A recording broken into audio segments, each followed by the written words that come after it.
Good day, my fellow Americans and good people of the world. Today, I would like to address you in regards to a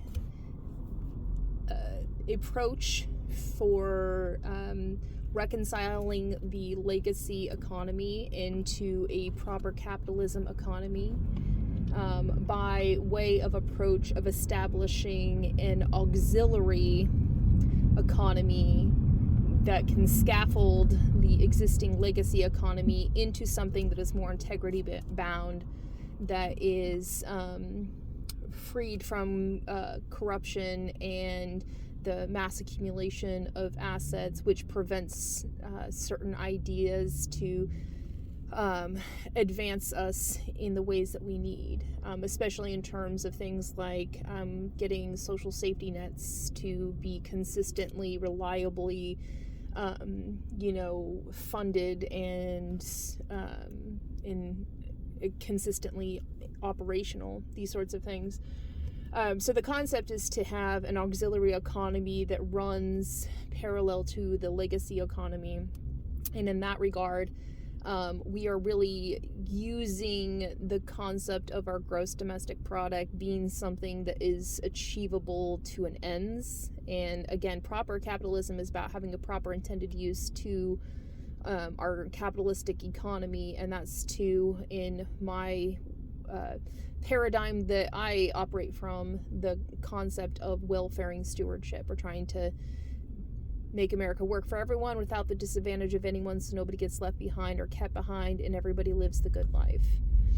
And so to achieve that is essentially talking about achieving the preamble promise, which is the things within the preamble to the Constitution.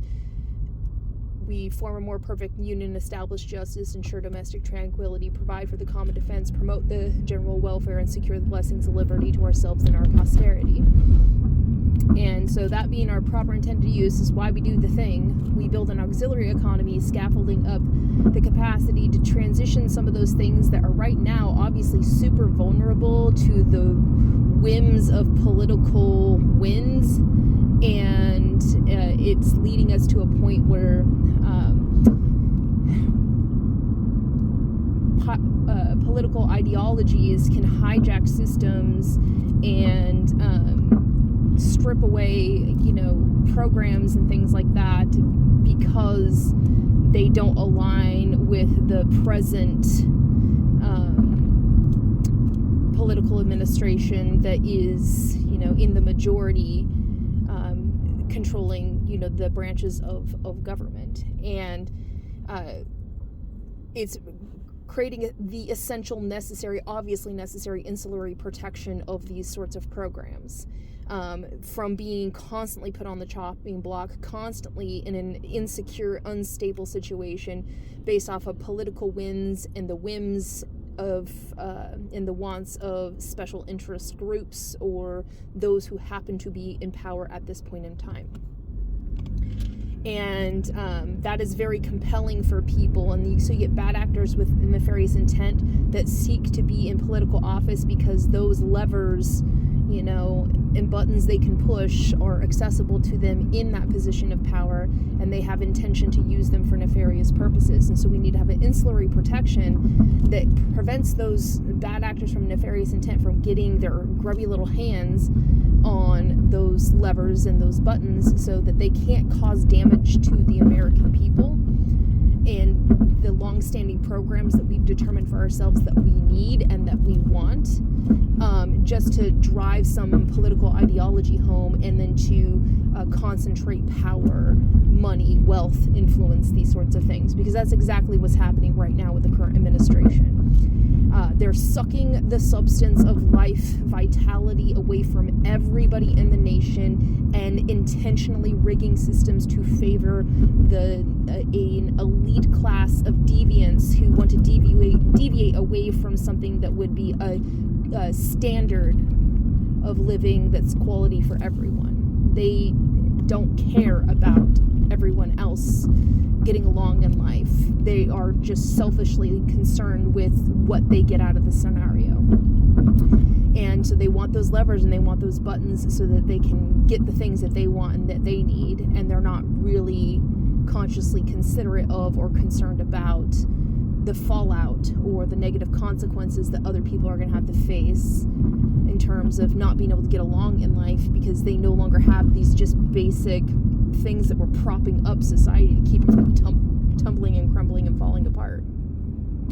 So the silver lining of what they're doing, which is absolutely wrong, the silver lining to it is the fact that they brought it to our attention, the inherent weakness in the system. And so now we must shore up those weaknesses. And the best way to approach that is to establish a means by which we can have that ancillary protection. And by splitting the existing economy into the establishment of auxiliary economy, where we can start to fortify the sense of a criterion echelon of society, which says this is the baseline fundamental standard of living for everybody. This is how we achieve a means for people to live the good life. And then we start building our infrastructures for our preamble promise into that auxiliary economy that runs parallel to the legacy economy.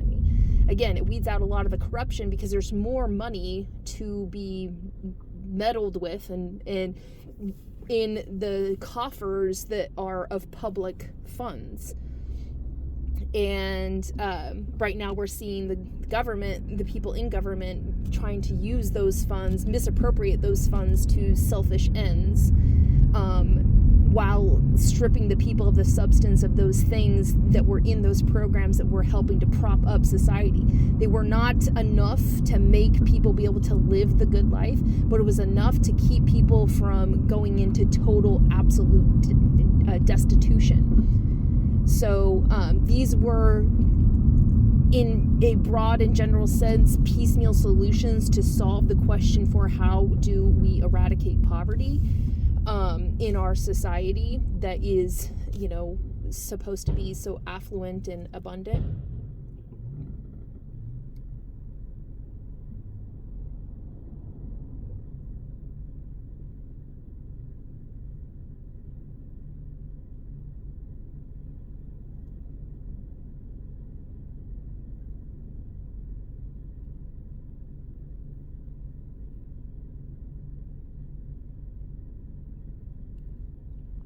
But they, of course, didn't solve for all the problems, mostly, in my opinion, because of lack of organization that kept everything moving together in a cohesive manner. The shortfalls of these piecemeal solutions were inherently, problematic and insufficient in their own ways, but that does not mean that those programs were not vital and that they were not necessary and that they were not doing good. The inefficiencies in those systems that existed, and then the potentials for, what might have been corruption in those systems, was not because of some inherent intentional design. It was a flawed system because of the underlying organization for lack of cohesive connection between all of the different types of supports. They were all trying to achieve and approach the same underlying construct of, how to solve for the eradication of poverty in society, but in their own methods, their own manners, and their own ways, because it was thought that we don't want a socialistic or communistic society where government's the one that dictates and determines those things. We want it to be a public-private partnership where the private sector in its own way organizes to solve for these problems, and then public policy comes in to support it, even if part of that policy is to say that we are willing to extend some public funds to infuse the capacity of those programs to fulfill their roles in society, because we recognize the inherent value to society overall. Government's not the one in control of the programs, but government is the one saying these programs are necessary, and we will help to keep them afloat. And so the problem with it, of course, is the lack of coherence and consistency and standardization. It's very much like, I'm a builder, so I think things in terms of building. Being a carpenter, you understand the standardization of metrics. There is a standardization built into the size of nails and the size of screws and the size of lumber and the size of bricks and tiles, and these standard units of metric give a constancy so that any builder in any place across the board anywhere knows that this unified sense of metric standardization creates a cohesiveness. So no matter how you're building or what you're building, you know at least these elements are givens. They are immutable truths. So if you're going from building a door to building a floor, you know, you're building a wall to building a roof, the common components of each of those things are standardized, so that as long as you know the basic standard metrics of these components and you know the basic rules of carpentry, you could build anything, because of these variables that are constancies. They're immutable truths. And so that sort of constancy within our programs is really what we need to be able to have in order for them to be inherently anti-corrupt and inherently fortified against the tendencies of there being some sort of discrepancy that can then be exploitable or manipulated or, you know, extorted from, and then corruption happens, and then the funds don't go to the proper intended use of what they're supposed to be there for. They end up being, you know, captured by these other, you know, intentions to deceive or to, you know, make it appear like it's for something when it's not. Those sorts of inherent things that were wrong with systems, why, you know, many people in the political realm were like, we don't need these programs because they are waste and inefficient and corrupt. The principle was relevant and true, but the problem was how you do anything is how you do everything, and how you do something matters.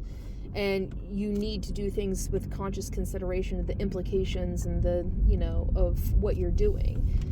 So if there was, you know, a chance for there to be some sort of exploitation of the system that doesn't, you know, actually serve for the ends of the proper intended use of that, you know, organization or that particular, you know, service or whatever, you find where those inherent problems are, and then you solve them out. You innovate them out. You don't just eradicate the whole system and then not have something substantial enough to fill in the space of the void that is left there.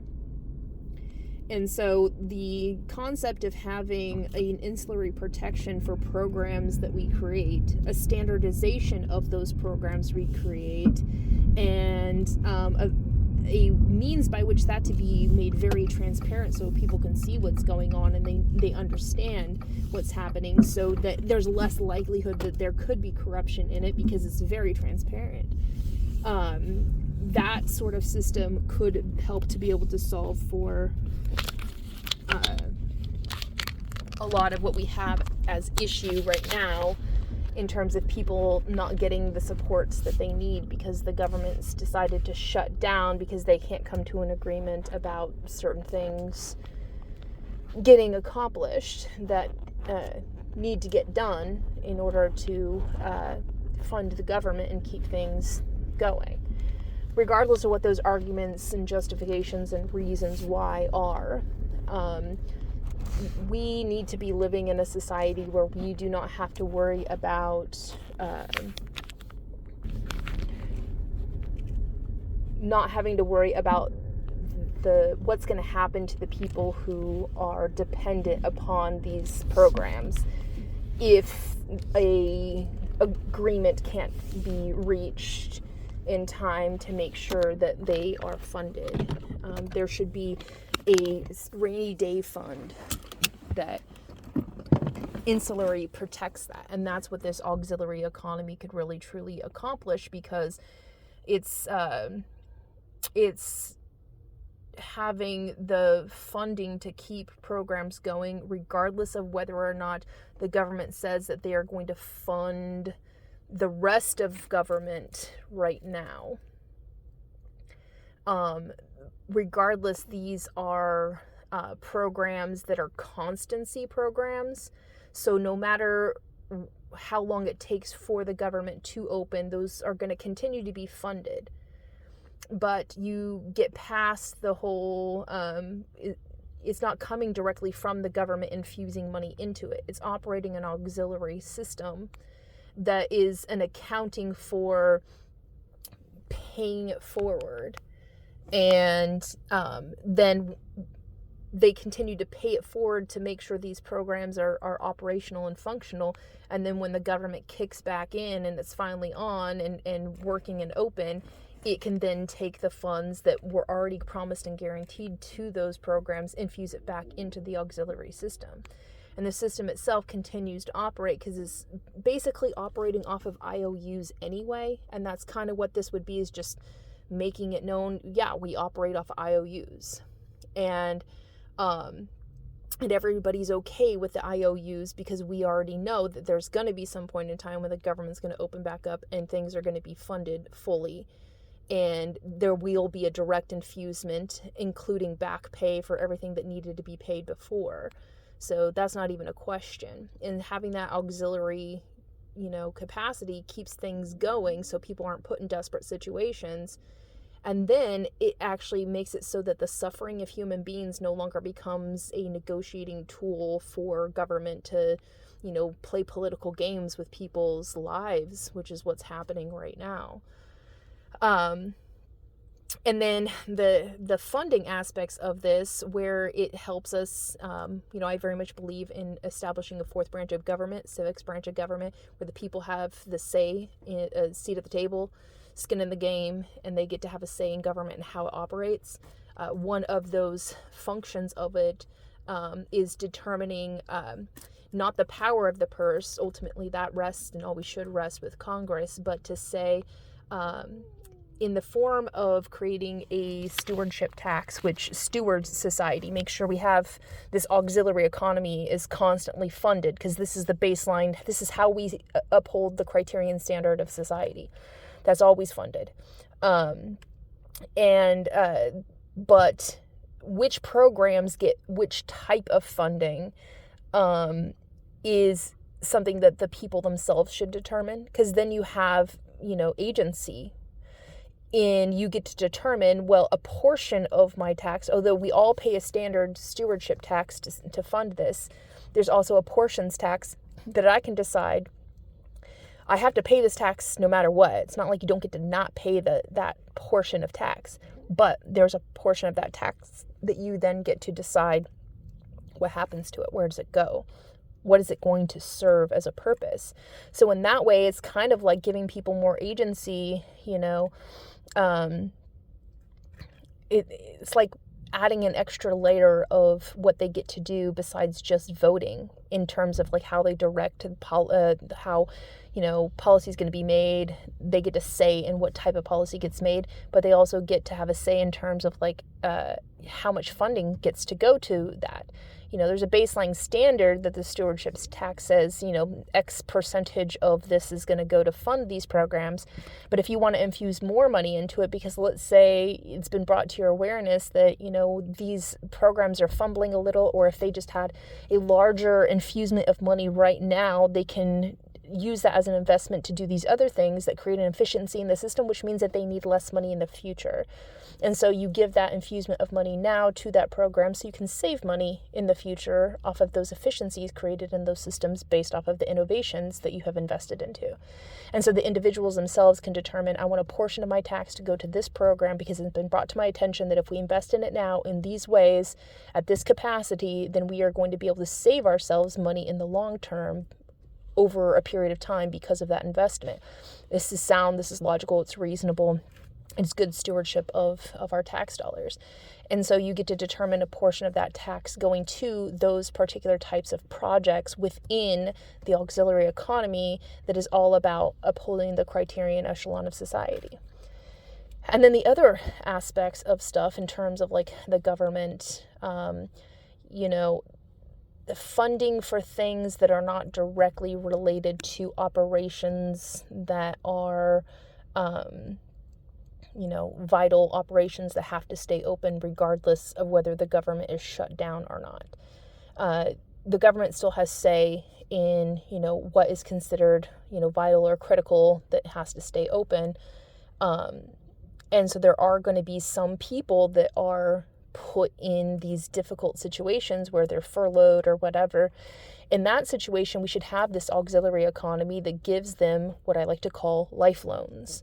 And life loans is a brilliant tool that we can use in our instrument for doing good in our economy that helps to make sure that people are always provisioned, accommodated, and stewarded and supported in the ways that are necessary right now,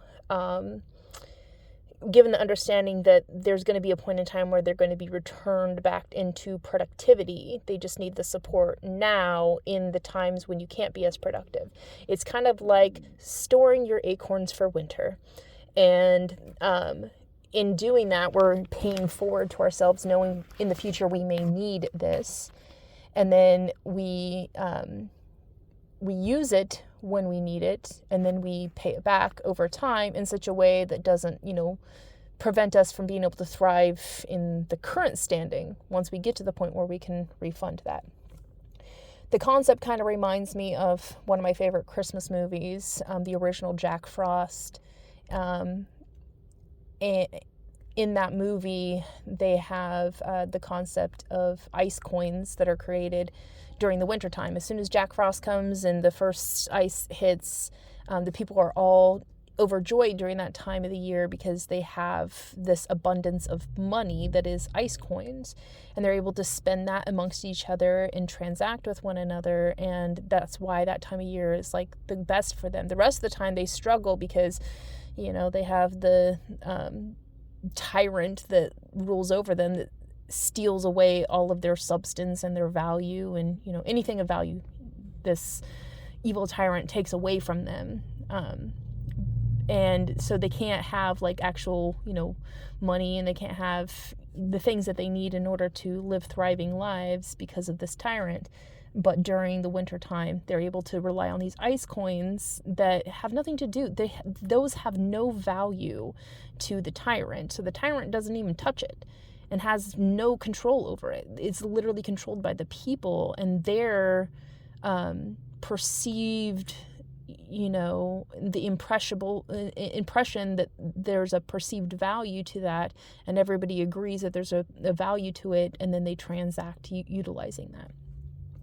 And so I'm not a friend of cryptocurrency right now because it's a completely corrupt gambling system that I think needs regulation. But when it first started coming out in my research and my fascination and interest in it, especially during the times of COVID, I thought it would have been a great thing to use as the initiation of an auxiliary economy, depending on cryptocurrency exchanges to be able to infuse these life loans for people through, digital currencies, which are representations that we say have a perceived value we can all agree on.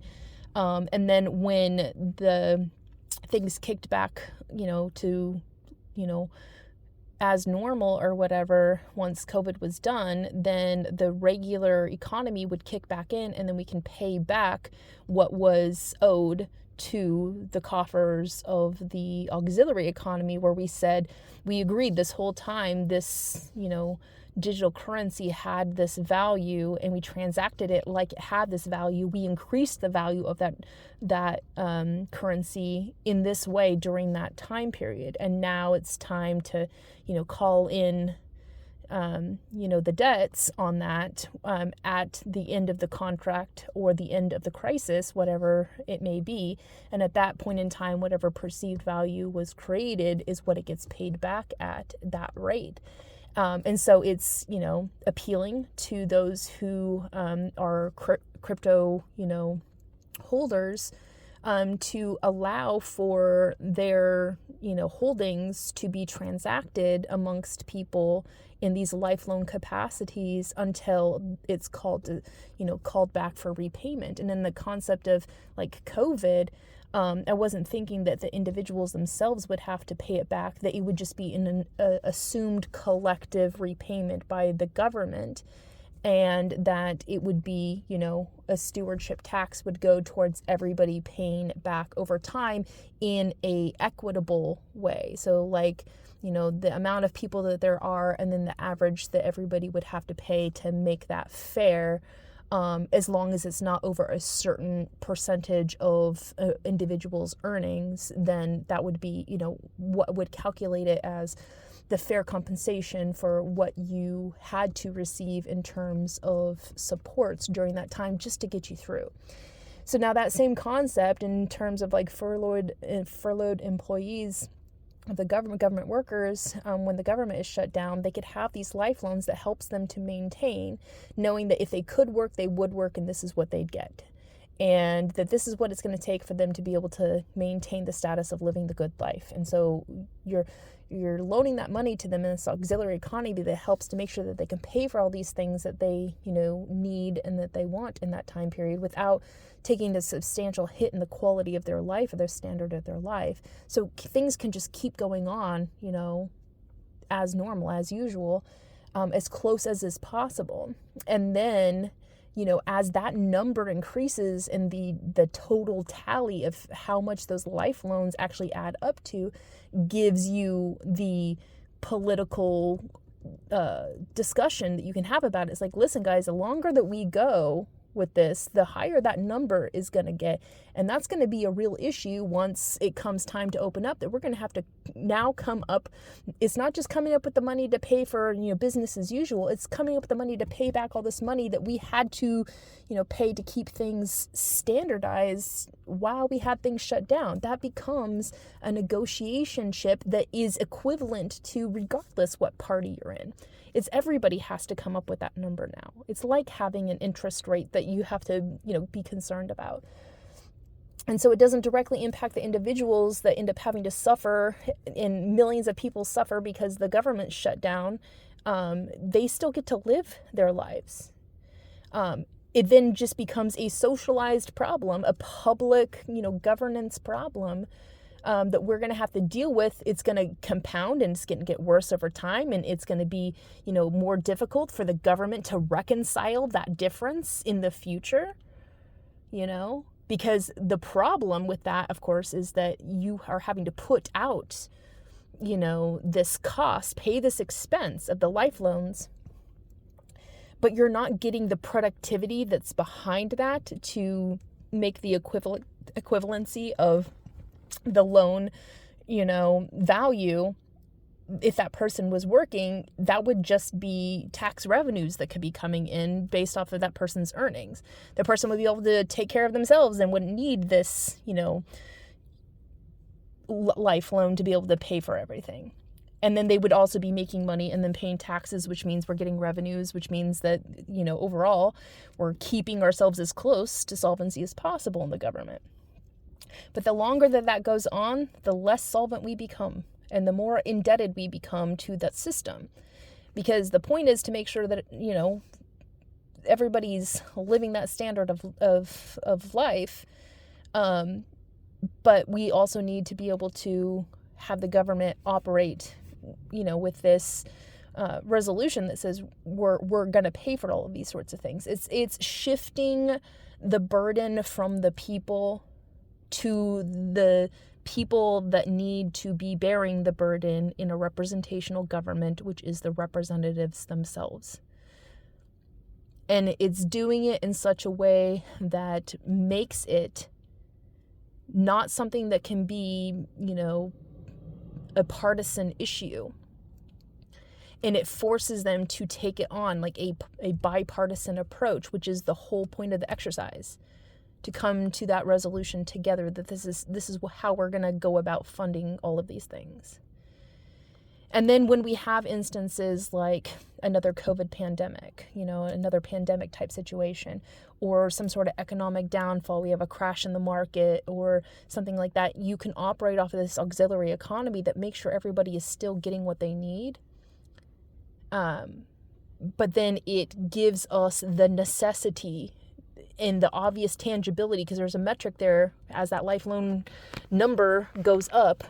Obviously, we need to fix this fast because that number is only going to keep going up, and how are we going to solve for that on top of everything else? Because, this is obviously the circumstances, are dire, and we're not going to leave it on the people to absorb this BS.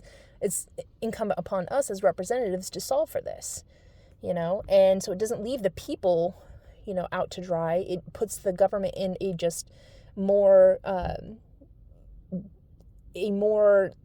responsible position. Like, you got to do this thing now because these variables are what's at play. And then the people will be able to pressure the government representatives easier because they say, look at the numbers, man. Look at the life loan numbers that are going up. And if everybody has to get a life loan, and that life loan is, up to a certain amount or whatever, and the government is going to have to make sure they pay back that when the bill comes due, and then they're going to have to be able to work out on the other end an adjustment of the stewardship tax to make sure that we pay back in for what was lost in productivity, not because the people didn't want to work, but because the government's BS and their, insistence that they're not going to work together created this scenario where there wasn't productivity, so there wasn't more revenues coming in to pay for those taxes. They're creating the deficit, not the people. The people should not be suffering for the mistakes of the government that can't come together to work together. This is a pressure on both parties to get to the frickin' table and start working out the solutions. And that life loan is to make sure that the people are going to be okay during that time period. And then, it says, hey guys, this number keeps getting higher and higher. You're going to have to solve for this sooner and sooner. And so it puts public pressure on it, and it puts, a metric pressure on the people, so they have to come and create the solutions as soon as possible. But the people themselves will not be suffering. And then when it's time to be able to pay it back, again, we pay back the coffers of, pay back the balance due for the life loans, and then make adjustments to the stewardship tax to make sure that we're getting enough to pay back that deficit that has been created for us, and to pay for it over time. And then it will be a constant reminder to say stewardship tax had to go up by 0.6% interest rate, during this time period in history when we had a shutdown that lasted this long and we had to pay out this much money to this many workers who, and not just workers, you're also paying it out to the people who aren't getting the social safety net compensations that they otherwise would have. You're paying to make sure that they're still getting that support. We're creating a deficit in the auxiliary economy that we're going to have to pay back. And so during this time period, because it accumulated to this degree, this much, we have to up the stewardship tax to this % over time to be able to pay it back. And then for there to be some sort of set time frame by which that gets paid back, because that brings, again, a standardization within the system by which it actually compels those people within the crypto, currency department to be able to make their crypto more compelling. So they offer incentives, use our crypto because we have these incentives. We have a lower interest rate when you have to pay us back, or we add these extra benefits. We'll take on some of the things. We'll give the people a little bit extra more than, some sort of break or whatever over time, and then if you pay us back sooner, we'll reduce the amount, whatever the case may be. So it gives something for the crypto people to be able to negotiate in terms of like how they're going to help to support in this auxiliary system. And then paying it back over time, everybody in society has to pay that, and you can't get out of it. And we all know and we all agree this is just what happens when we allow things like this to pull us underwater, And so, and we got to pay for it somehow, and we can't just constantly bankrupt the future. We have to start realizing that this is going to add up over time unless we become more efficient at doing our jobs well and preventing these sort of things from happening. But be damned if the American people are going to be the ones suffering because of this situation, because it's not their fault that the government has led themselves to dysfunction. Their dysfunction, and their lack of cooperation should not be the American people's problem. But then again, it goes into the whole concept of we need to be able to have consistency in our social safety nets to make sure that we can make sure that they're most efficient as is possible, and that so they're not piecemeal solutions. We need to have a unified support system. And so I really think this auxiliary economy leads us to the inevitability of like, we can, within this system, establish the mechanization by which we can achieve universal basic health care. We can achieve universal basic sustenance. We can achieve universal basic housing, universal, basic, hazard pay for people that are, doing difficult jobs, and then hazardous jobs and things like that, structured very much like the military is compensated and paid. The pay structure of the military is a great example of how this might be able to be approached. But you're creating a compensation package for everyday Americans to be able to draw upon just for being an American. And it's guaranteeing those things, and we're doing it on the auxiliary economy, and we're working within the crypto system that actually creates the infrastructure means for us to create efficiencies in the systems, find best practices, and to be able to shore up the weaknesses, and then to reduce our deficits, and to be able to get to the point where you might be able to negotiate with, the crypto currencies that are used to assume some bit of loss for the potential gains in the future. So it's like absorb the loss, of this amount of money, forgive these loans right here. And then the next time we have to draw on these loans, we're willing to pay a higher interest rate. So that's compelling. That's an edge by which investors will look at that and say, that is an awesome opportunity for us to be able to, make more money off of this. And it's a guaranteed payment system because the government it's government backed, and so it's compelling to them. So they're going to build up those systems with efficiency, and the government is going to make sure they keep checks and balances on them with rules and regulations so they're not exploiting the systems. We want this integrity bound. And then the people themselves can help to make sure that they are within that system, opting in through, portions tax, which programs are going to be given more funding so that you can innovate in that space, the development of those things which are going to help us when shit hits the fan the next time, excuse my language, when, the stuff hits the fan the next time, that we are better prepared to address those issues in an efficient manner, in a manner that solves for the problems that we know people are going to face, and make sure that people continuously live on continuum the good life, and does so in such a way where we also use that as an efficiency to start paying down our deficit. And by having that auxiliary economy, it gives us space and room to be able to innovate, to be able to solve for that. And then the biggest thing about it is that it allows for productivity to continue. And that by providing people with the things that they need so that they are safe, fed, clothed, housed, and have good and decent work accessible and available to them, and education and, training to make them qualified for those jobs, and that new industries are constantly being generated and created so that we can get certain types of work done in forms of projects that we've determined for ourselves that we need to get done to make sure everybody's living the good life.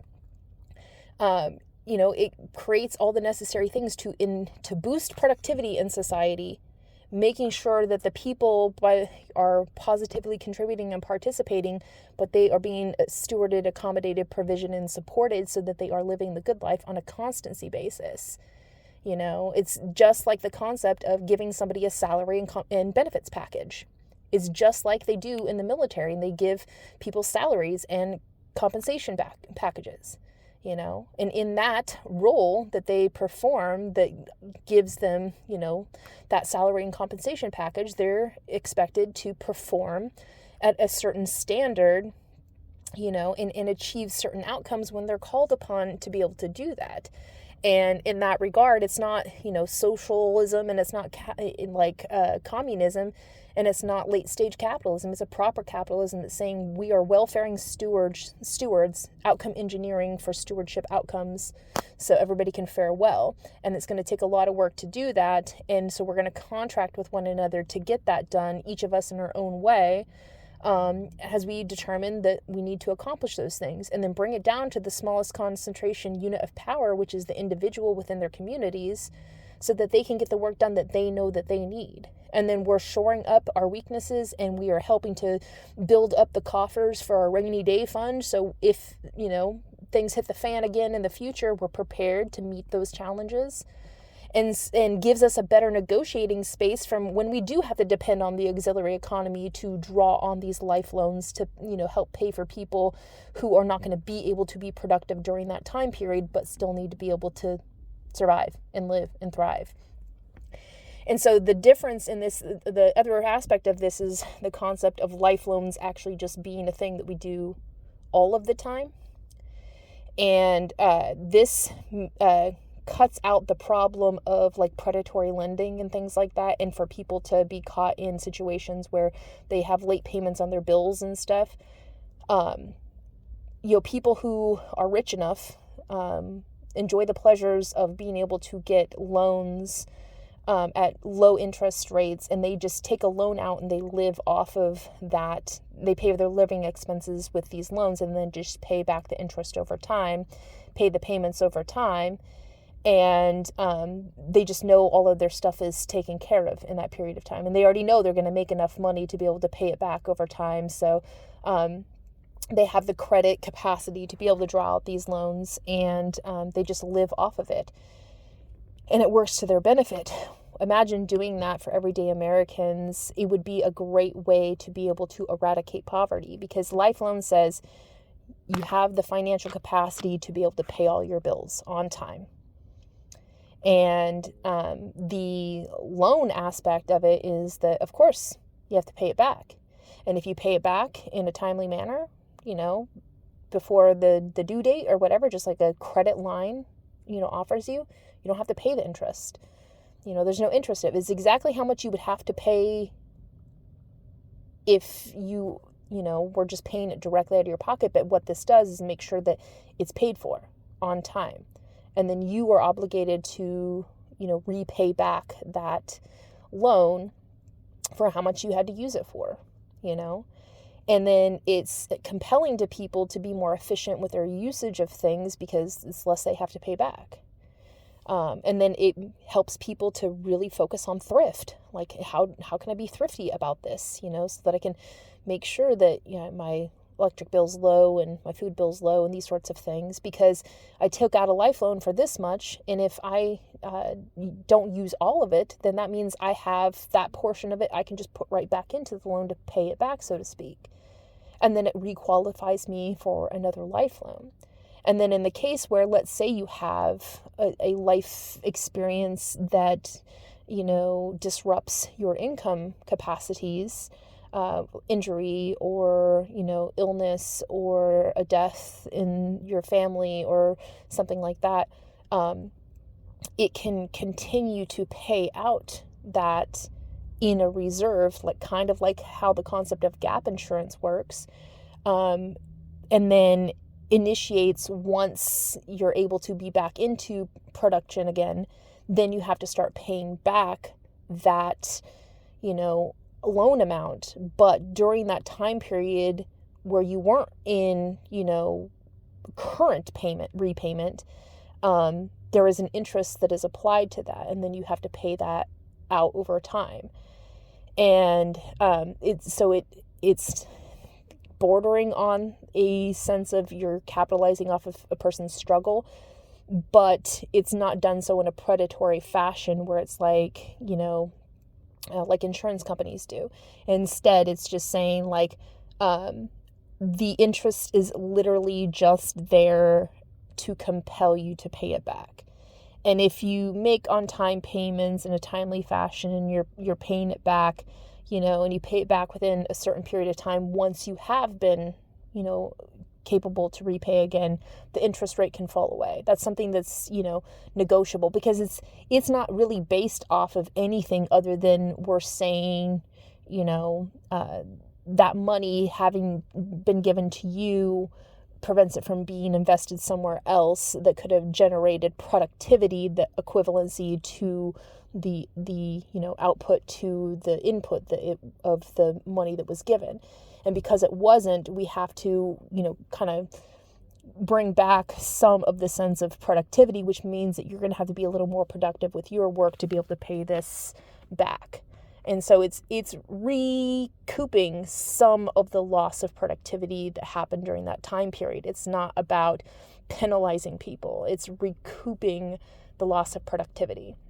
And then saying, like, if you can get back into productivity, which is what we ultimately want to have and get you back on stable ground so you're not in the deficit, like, we're willing to let that, slide, because the overall point is just to get you back into a state of being able to live the good life and be self-sufficient, self-sustaining, free, and independent person.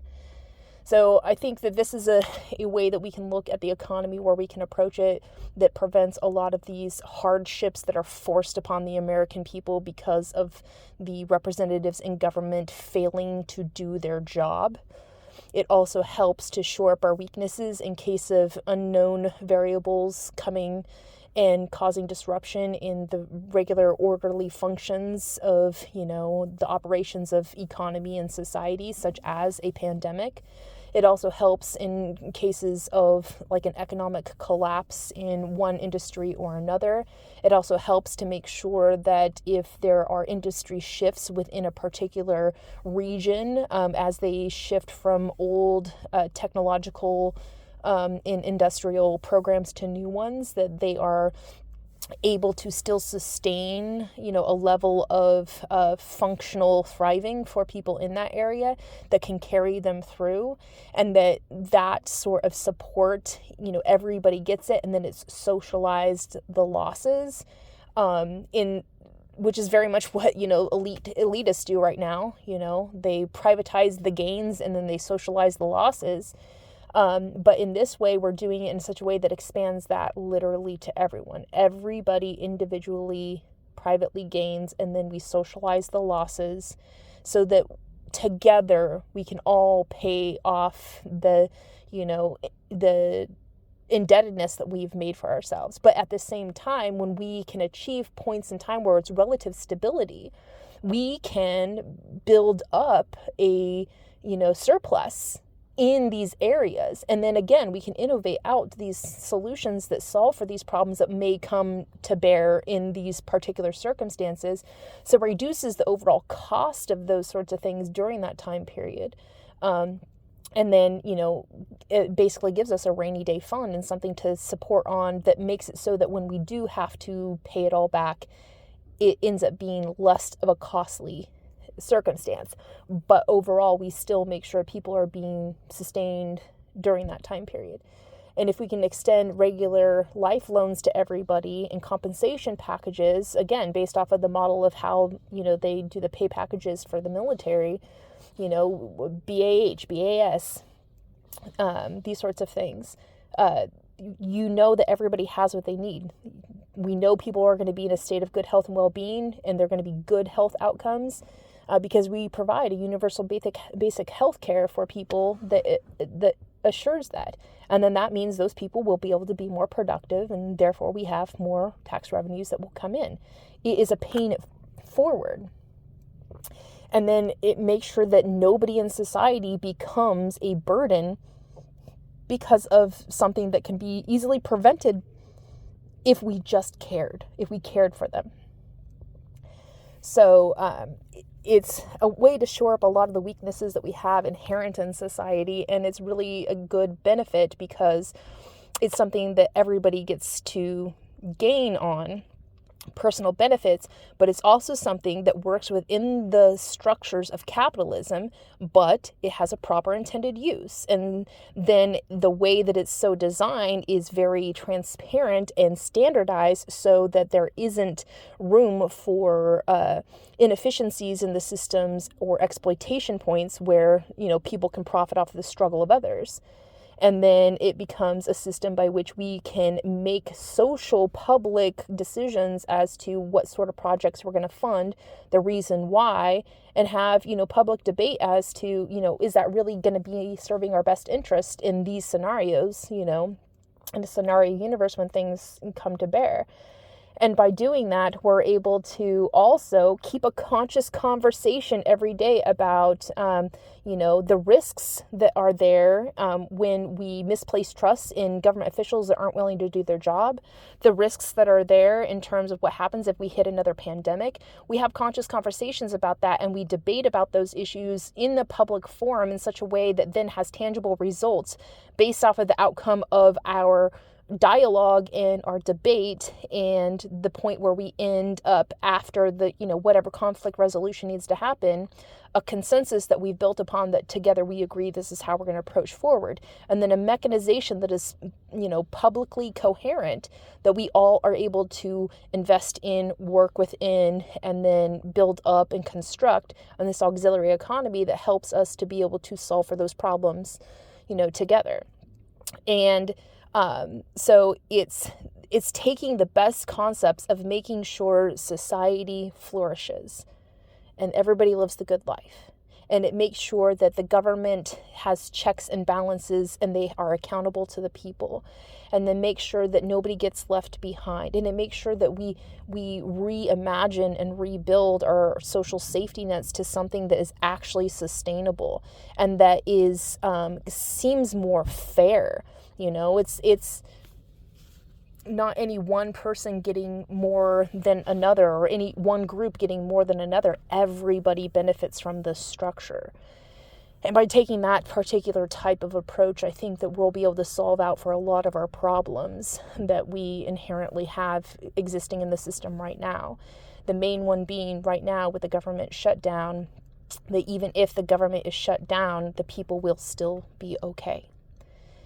And that we don't have to go into desperation mode and open up food banks and, have to, they already do it in a way, give loans to, non-interest loans to federal workers to be able to pay for their rent and things like that in order for them to get through these situations where they're being furloughed or just, they're working for free and these sorts of things. That already exists. Let's make that a real thing. Tangible, happens all of the time. And that we know everybody gets their bills paid all of the time. And then that puts them in a position where it's like, well, now you need to repay it. So please be a productive member of society. And how you choose to do that is entirely up to you, But it has to be in accord with welfare and stewardship outcomes, because that's what we decided together is the overarching, governing force and mission purpose of our existence, why we do this thing called economy. And then incentivize the development of certain types of organizations to accomplish certain types of tasks by saying, hey, in society, we got to solve for this thing. Who wants to come up with the entrepreneurship that's going to be able to solve for this? Okay, great. And then limit the capacity for people to create monopolizations, which is far too much of a concentration of power, which is the root cause of income inequalities, which is the root structure that delineates the existence of impoverishment, It's because there's a standard of living in society, but which there's some people living in excess in the lap of luxury, while other people are in destitution and barely making ends meet. And that inequality gap, that chasm that exists, and the fact that that can be increased and go deeper and go wider, is the root problem that we have that says that poverty really is a thing. And to, make an abridgment across that is to say we need to establish a criterion echelon of society to make sure everybody lives the good life, and that everybody has a way to positively contribute and participate in society, and everybody has talents and skills they can give in service for fair compensation. And we're just establishing what is fair and making sure everybody is compensated. And then we are compelling them to willingly participate and contribute in the ways that they know how and they can. And then to generate the capacity for business and entrepreneurship to be developed to solve for these things that we have already agreed publicly, in a very public way. Hey, everybody, we've got to solve for this problem. We need somebody to work on this project in this way. Who's willing to step up to the plate and make it happen, And then to not lose sight that we need to wrap everything around our humanness. We need to make sure that the humanities are flourishing, that our culture, is thriving, and that we are not led into this situation where we're led to believe it's a dog eat dog, mighty crush the weak, free for all hellscape, which is exactly what's happening right now under the current administration. That is not the truth of the way things are. Yes, many people are in desperation. Yes, many people are led to do things that they wouldn't otherwise do if they didn't feel that sense of desperation. Yes, things are getting out of hand in a lot of our, social and political interactions with one another. And, we have political violence that's prevailing and things like that. Those are all not the root causes. They're symptoms of an underlining problem, which is that we don't have a standardization, a common cohesiveness to society that we're all working on together, a collective project of sorts. And that's why we need to establish a criterion echelon of society so that everybody lives the good life, and then work towards together making that happen. The good life means that we need the humanities. The good life means that we need to have, this a standardization of, justice. We need to establish justice. We need to ensure domestic tranquility, which is a lot to do with the humanities. We need to provide for the common defense. We need to promote the general welfare. We need to secure the blessings of liberty to ourselves and our posterity. The preamble promise, and it really is simple. It's not always going to be easy, but that's what we're innovating towards, is to ease the process, the process of transitioning into a change, a necessary change, and this change is inevitably going to happen. This is kind of like the Industrial Revolution, but we're working out in a systems approach. We are innovating the system itself, and we are transforming it to our mutual benefit. And we're doing it in a way that we're cognizant of what we're doing, why we're doing it, how we're doing it, and we're all sharing the conversation as to how that is going to play out. And we're doing it on a basis that doesn't matter what political party you're in. It just matters the fact that you're present and you're here, and you want to be a part of this, and to ensure its success. Because its success is your success. Your success is its success.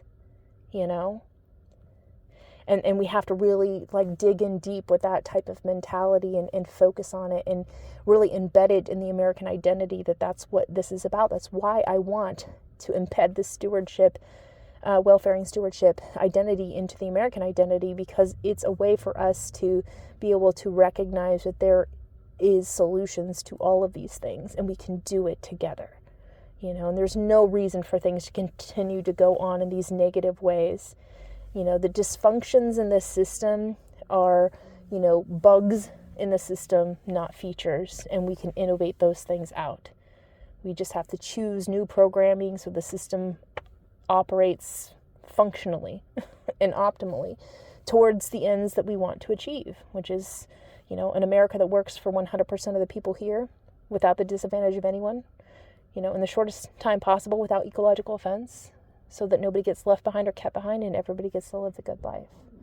And So with that, I'm grateful for your valuable time, attention, and consideration about this topic in regards to how might we be able to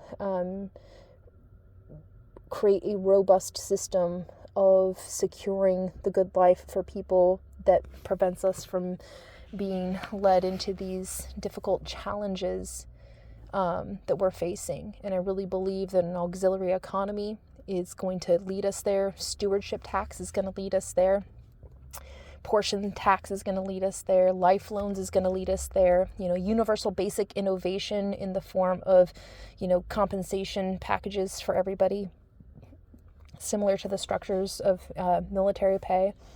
And then the, inspiration and the guidelines and the infrastructure developments and the innovations and educations that are necessary to, at the, national level, develop the means for us to be able to, take care of everybody to live the good life, and then seek out public-private partnerships to accomplish those tasks in an organizational way at the community localized level, is going to be this could be it, guys, the answer to it, and I hope that other people can see the potential in that and be willing to work with me in a compelling way to negotiate the terms and conditions of this and write out the potentials into real world solutions, start building out for these things in the private sector organization level, and then eventually develop it into the political sphere once things in the political sphere have stop being so crazy and out of order and dysfunctional, and this could be the thing that snaps them back into reality and gets them to start acting together, taking this stuff seriously. This could be the thing to get them back in line, man. Like, you got a job to do, get it done. Work for the American people, man, but the American people have to start doing the work too on our end, what we can, how we can, all the ways we can, where we're at. And I think there's a lot of potential to start building out for those things now. And I just wish more people believed in that and saw that potential too, and were willing to work with me towards making it happen, because, this could be it, like I said. So with that, again, I'm grateful for your valuable time, attention, and consideration. Until next time, be well.